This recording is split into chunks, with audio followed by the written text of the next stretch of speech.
Halo semuanya, kembali lagi di channel YouTube Fadli Mak. Hari ini kita berada di Pantai Legian, guys.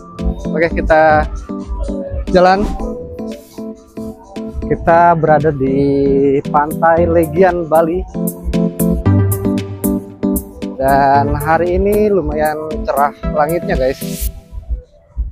Oke, langitnya lumayan cerah dan nanti kita akan kasih naik drone. Kita bawa drone ini.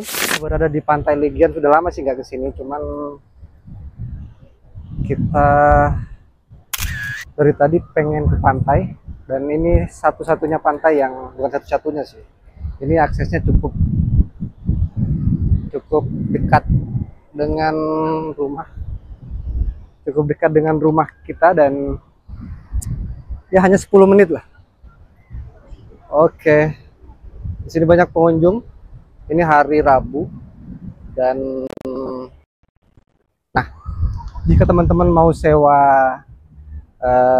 sofa itu biasanya ada yang disewakan, dan ada yang hanya membeli kayak minuman atau makanan dan sudah bisa menggunakan sofa. Ini adalah pantai yang menurut saya unik. Nah, kenapa unik? Dia tidak seperti di Uluwatu, ada banyak sekali spot-spot untuk berfoto, dan di sini ya kita cukup hanya hamparan pasir dan menikmati bunyi atau suara dari ombak. Itu sudah wow. Ya, kalau teman-teman bisa bermain surfing, di sini ombaknya sangat menantang, guys. Dan memang banyak sekali yang para wisatawan bule itu kesini ya untuk surfing, dan ya karena kita tidak bisa, dan lumayan menakutkan sih, mengerikan. Lihat ombaknya saja kita di sini sudah lebih memilih menikmati dan bagaimana menyatu dengan alam, dengan suara ombak. Dan apalagi ada banyak yang memakai busana yang tidak cukup. Mungkin itu yang membuat banyak banyak kaum Adam itu lumayan bergairah ke sini, guys. Oke. Nah, fasilitas di sini sih kayak toilet itu sebenarnya di sini kita ada toilet umum, cuman kenapa nggak bisa dipakai ya, guys? Dan biasanya ada toilet yang berbayar, tidak banyak sih, tapi jadi teman-teman bisa numpang ke Alfamart, ke Indomaret mungkin, karena di sini di jalanan itu dekat ke jalan raya nih, guys. Dekat ke jalan raya, ada hotel, ada minimart. Oke teman-teman, saya akan bercerita pekerjaan atau karir lah ya selama di Bali. Dan saya sudah 4 tahun di Bali. Sekarang saya jadi kuli bangunan. Jadi jauh-jauh ke Bali itu saya hanya menjadi kuli bangunan, dan pendidikan saya sarjana ekonomi, dan sekarang jadi kuli bangunan, dan itu membuat saya happy kok.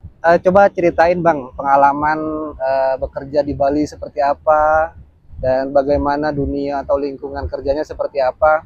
Oke teman-teman, jadi awal-awal ke Bali itu saya tidak ada planning untuk bekerja di mana dan mau kerja apa. Saya sampai sini ya masih kosong, dan berusaha mencari di info loker di Facebook. Banyak itu di grup-grup loker Bali itu, banyak banget pekerjaan. Awal-awal saya mendapatkan pekerjaan menjadi digital marketing, teman-teman, di perusahaan properti. Dan selama ya hampir kurang lebih 6 bulan saya di sana, saya digaji hanya 3 juta. 3 juta itu untuk biaya kehidupan di Bali, apakah cukup Bang? Dia cukup kalau teman-teman itu sangat-sangat irit dan tidak boros. Ya, bukan cukup sih sebenarnya. Karena melihat penginapan atau kontrakan itu lumayan mahal di Bali, guys. 1 juta itu ya teman-teman dapat kontrakan yang nyaman lah. Itu di harga 1 juta. Nah, belum lagi untuk biaya hidup.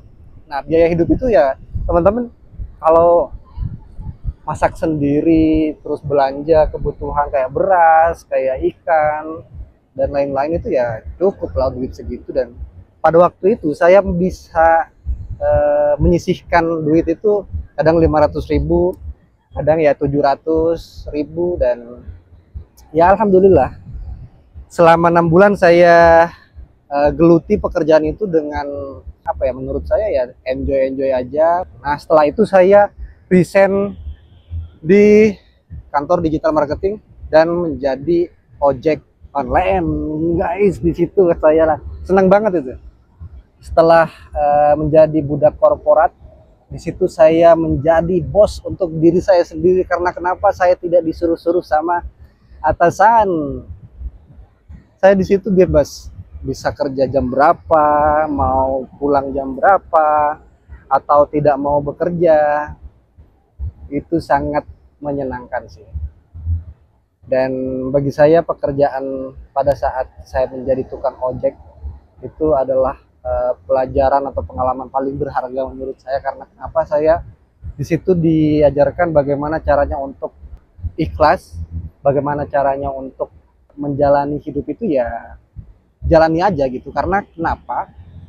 Tukang ojek online itu, guys, tidak ada jaminan atau garansi pada saat dia mau berangkat kerja atau mau narik ojek online itu dia tidak tahu mau dapat penumpang kah, mau nggak dapat kah, ya nggak tahu. Jadi kita di situ diajarkan bagaimana caranya bertawakal dan ikhlas sih. Mau dikasih berapa juga ya kita syukur. Ya pernah saya sih berangkat udah 2 jam nggak dikasih orderan, nggak dikasih penumpang, dan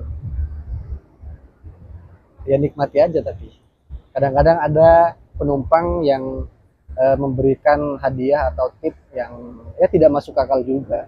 Bagian dari semesta untuk bagaimana memberikan pengalaman yang terbaik buat kita sih. Kita dibenturkan dengan segala rupa.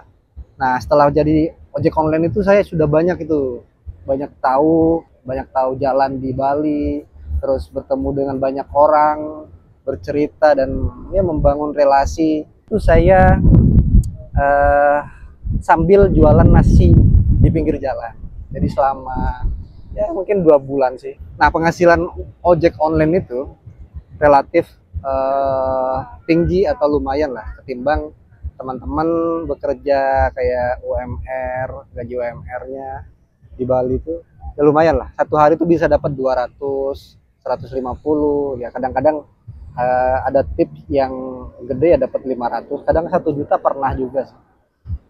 Oke teman-teman, dan setelah itu saya bekerja jadi kuli bangunan. Bagaimana semesta memberikan jalan tuh ya kita jalani saja. Nah, saya bekerja kuli bangunan dan sampai sekarang saya menjadi kuli bangunan, teman-teman.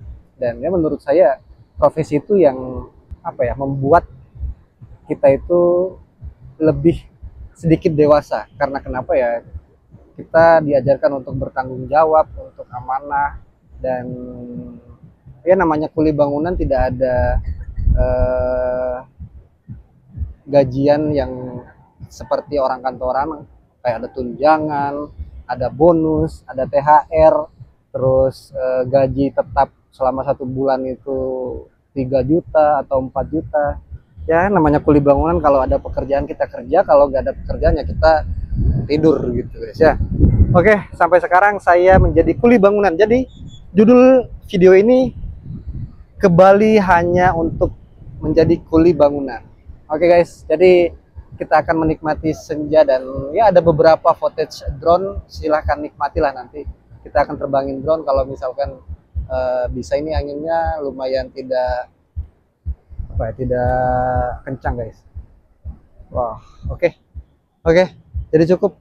Nanti langsung saya upload di YouTube. Jangan lupa tonton dan share ke teman-teman kalian. Sampai jumpa di video selanjutnya.